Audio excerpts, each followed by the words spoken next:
మీకు 365 డేస్ ఒకటే టిఫిన్ ఉంది అని అంటే మీరు ఏది చూస్ చేసుకుంటారో చెప్పండి. నేనైతే ఒక క్షణం కూడా ఆలోచించకుండా దోశ అనే చెప్పేస్తాను.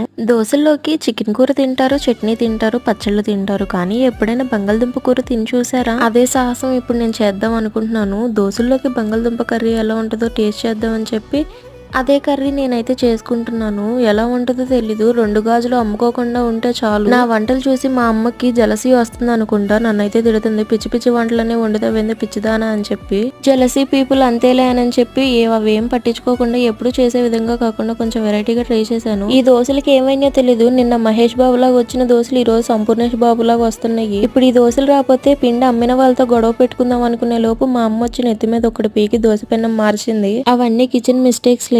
ఇంతకీ ఎలా వచ్చిందో చెప్పలేదు కదా. కర్రీ అయితే బాగుంది, దోశ కూడా బాగుంది. కానీ నేను వండటమే బాలేదు. వీడియో నచ్చితే లైక్ చేయండి, అలానే సబ్స్క్రైబ్ చేసుకోవచ్చు కదా.